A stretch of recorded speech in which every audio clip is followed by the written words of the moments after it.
स्वागत है आप सभी लोगों का। और आइए आज हम लोग फिर निरोग कैसे रहें इस कड़ी को और आगे बढ़ाएं और विटामिन बी कॉम्प्लेक्स के परिवार का हम लोग अध्ययन कर रहे हैं। आज किसका अध्ययन करेंगे?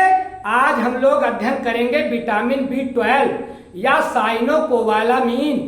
किसका अध्ययन आज हम लोग करेंगे? Vitamin B12, vitamin B complex के परिवार के एक और सदस्य का।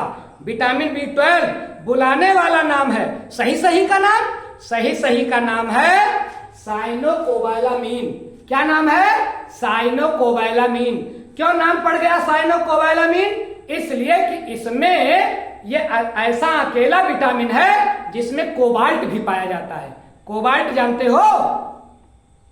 कोबाल्ट की भी अपने लोगों के शरीर में सूक्ष्म मात्रा में जरूरत है, तो कोबाल्ट इस विटामिन में पाया जाता है, इसीलिए इस विटामिन का नाम पड़ गया है भैया साइनोकोबालामीन। तो ये विटामिन B12 क्या है? ध्यान रखना, कभी अपने लोगों की याददाश्त कमजोर हो जाए, छोटी छोटी बात भूलने लगे, स्मरण शक्ति में कमी आ जाए, समझ लीजिएगा कि विटामिन B12 कम हो रहा है। और अगर अपने लोगों को अत्यंत कमजोरी महसूस होने लगे तो समझ लीजिए कि विटामिन B12 कम हो रहा है। अगर हाथ पैर में झुनझुनी पकड़े, झुनझुनी जानते हो? सुन्नता, हम लोग कहीं बैठे रहते हैं और झुनझुनी पकड़ लेती है, उठ नहीं पाते हैं। तो हम लोग तो बचपन में जब हम लोगों को झुनझुनी पकड़ लेती थी तो फिर दूसरे से कहते थे कि इसको लतियाओ, अपने पैर को दूसरे से लतिवाते थे।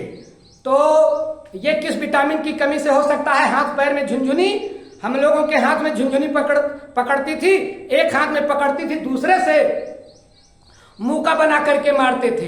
गजब दवाई थी हम लोगों के टाइम पर। अगर झुनझुनी आपको पकड़ रही है, हाथ पैर में सुन्नता हो रही है, तो समझ लीजिए कि विटामिन B12 की कमी हो गई है। कमजोरी, बहुत ज्यादा कमजोरी, विटामिन B12 की कमी, क्योंकि इसकी कमी से एक खतरनाक एनीमिया हो जाता है जिसे हम लोग बोलते हैं पर्निशियस एनीमिया। सबसे खतरनाक एनीमिया।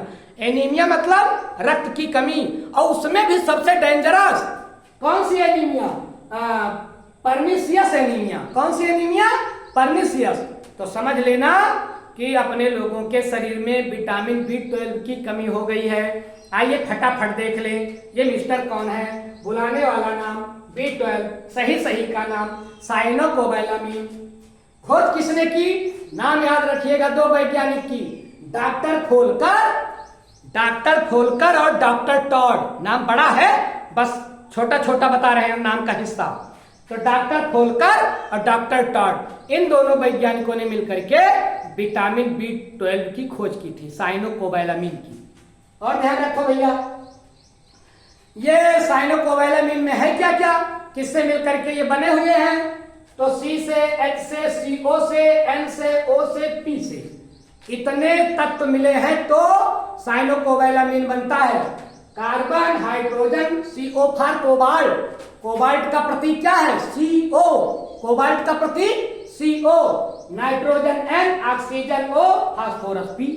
इतने तत्व मिलकर के साइनोकोबालामीन बनाते हैं। कौन कितना होगा देखें? C63, H88, CO, N14, O14, P। ये सब मिलकर के साइनोकोबालामीन बनाते हैं। ये इसका अणुसूत्र रहा। अब बात ये आ रही है कि कितना रोज हम लोगों को मिल जाए ये साइनोकोबालामीन, विटामिन B12 कितना मिल जाए अपने लोगों का काम चल जाएगा? भैया एक वयस्क मनुष्य को, एक वयस्क आदमी को अगर 2.5 mcg समझ रहे हो? माइक्रोग्राम। mcg का मतलब माइक्रोग्राम। अगर पर डे अपने लोगों को 2.4 mcg मिल जाए तो काम चल जाएगा। लेकिन अगर दुग्धपान कराने वाली महिला की बात की जाए तो फिर 2.8 mcg। दुग्धपान कराने वाली महिला को कितना चाहिए कोबालामीन? 2.8 माइक्रोग्राम पर डे। और सामान्य लोगों को कितना चाहिए? वयस्क लोगों को 2.4 mcg per day, microgram per day. इतनी बात क्लियर हो गई? चलो अब ध्यान रखना, शुरू में ही मैंने आपको बताया कि ये पर्नीशियस एनीमिया इसके कमी से हो जाता है, तो इसका मतलब ये पर्नीशियस एनीमिया को होने से रोकता है, ये उसका दुश्मन है। तो इसीलिए इसको बेटा एक नाम से और बुलाते हैं, एंटी। एंटी मतलब दुश्मन, पर्नीशियस एनीमिया फैक्टर। ये पर्नीशियस एनीमिया फैक्टर का दुश्मन है। मतलब जो पर्नीशियस एनीमिया करवाते हैं अपने लोगों के शरीर में जो फैक्टर, ये उनका एंटी है, ये उनका दुश्मन है। इसलिए बेटा इसका एक नाम और क्या है, एंटी पर्नीशियस एनीमिया फैक्टर। याद रखिएगा ये नाम, और ध्यान रखें, फटाफट देख लीजिए इसका काम क्या है अपने लोगों के शरीर में। आरबीसी का निर्माण करना, तभी तो एनीमिया हो जाता है। एनीमिया मतलब खून की कमी, रक्त अल्पता, खून की कमी। तो आरबीसी का निर्माण करते हैं, बिल्कुल डीएनए और आरएनए का निर्माण करते हैं। ये डीएनए आरएनए क्या है कभी अपने लोग पढ़ेंगे, लेकिन अभी जान लीजिए कि ये डीएनए मतलब डीऑक्सीराइबोन्यूक्लिक एसिड और आरएनए राइबोन्यूक्लिक एसिड, इसके बनाने में ये मदद करते हैं। ये आनुवांशिक पदार्थ भी कहलाता है डीएनए। कभी बाद में इसकी विस्तृत चर्चा हम लोग करेंगे। तो डीएनए और आरएनए के निर्माण में ये मदद करता है। शारीरिक विकास को भी ये प्रेरित करता है, मतलब शरीर के विकास का भी जिम्मेदार है। और तंत्रिका तंत्र का विकास समुचित हो, इसके लिए भी विटामिन बी12 जिम्मेदार है। बड़ा महत्वपूर्ण काम है। अगर विटामिन बी12 अपने लोगों के शरीर में कम हो गया, कौन सा झंझट खड़ा हो जाएगा। देखें, पहला झंझट पर्नीशियस एनीमिया, घातक एनीमिया, हानिकारक एनीमिया हो जाएगी अपने लोगों को। तंत्रिका तंत्र में दोष आ जाएगा, नर्वस सिस्टम उलट पलट जाएगा, याद नहीं होगा, करना रहेगा कुछ और, करने लगेंगे कुछ और, तो तंत्रिका तंत्र में दोष हो जाएगा। स्मरण शक्ति क्षीण, पहले ही मैंने बताया कि याददाश्त कमजोर हो जाती है, हाथ पैर में झुनझुनी पकड़ लेती है, तो ये इसकी कमी से रोग हो जाते हैं। और भी रोग हैं, लेकिन मेनली की चर्चा की जा रही है। ध्यान रखें। अब आप लोगों के मन में प्रश्न आ रहा होगा कि सर इतना इंपॉर्टेंट है ये, पर्नीशियस एनीमिया का जिम्मेदार है ये, क्या खाएं। तो भैया एक बात ध्यान रखना आप लोग, शाकाहार वाले सावधान, शाकाहार वाले सावधान, ये शाकाहार में बहुत कम पाया जाता है। मांसाहार वाले की बल्ले बल्ले। देखिए मांस में है, मछली में है, दूध में है, ये सब इसमें पाया जाएगा आराम से।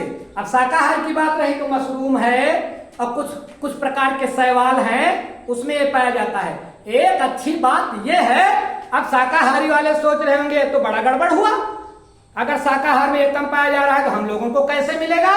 तो भैया घबराइए मत, प्रकृति बड़ी बहुत बड़ी समझदार है, ज्ञान का अपार भंडार है। जिसने इस शरीर को बनाया है उसने चलाने के लिए कोई व्यवस्था भी तो की होगी। हाँ, हम लोगों के आंत में जीवाणु इसको अपने आप भी कुछ बना लेते हैं, तो आंत के जीवाणु इसको स्वयं संश्लेषित कर लेते हैं, तो अपने लोगों को ये अपने आप भी मिल सकता है। और दूध के बने हुए प्रोडक्ट, डेयरी प्रोडक्ट जितने हैं, सब में विटामिन बी12 मतलब भर का पाया जाता है। तो दूध पीजिए, दूध तो शाकाहार में भी आता है। चलिए अब आइए अधिकता। अगर विटामिन बी12, अब आप सोचोगे कि हमारे शरीर में खून की कमी ना होने पाए, विटामिन बी12 की अतिरिक्त खुराक लेते रहें बिना डॉक्टर से पूछे, कभी ऐसी गलती मत करना। अगर विटामिन बी12 अर्थात साइनोकोबालामिन की अधिकता हो गई भैया ना, अनेक झंझट, ज्यादा पर भी झंझट, क्या होगा, जी मचलाएगा, लगेगा उल्टी हो जाएगी, और उल्टी हो जाएगी। उल्टी होना, जी मचलाना, कमजोरी, थकान, अगर ज्यादा हो गया तब भी कमजोरी, और कम हो गया तब भी कमजोरी, ज्यादा हो गया तब भी थकान, और कम हो गया तब भी थकान, इसके साइड इफेक्ट भी हैं। और रक्त का गाढ़ा हो जाना। एक और जो झंझट खड़ा हो जाता है कि अगर साइनोकोबालामिन अपने लोगों के शरीर में ज्यादा हो गया तो फिर ये रक्त को गाढ़ा कर देता है और कभी कभी रक्त का थक्का भी बना देता है। तो सावधान, न ज्यादा न कम, अतिरिक्त खुराक बिना डॉक्टर के कभी नहीं। तो ये बेटा छोटी सी जानकारी रही किस विटामिन की, विटामिन बी12 या साइनोकोबालामिन। मुझे लगता है कि इस छोटी सी जानकारी को आप बेहतर ढंग से समझे होंगे। अन्य विटामिनों के साथ हम आपके साथ जल्दी ही उपस्थित होंगे। ओके।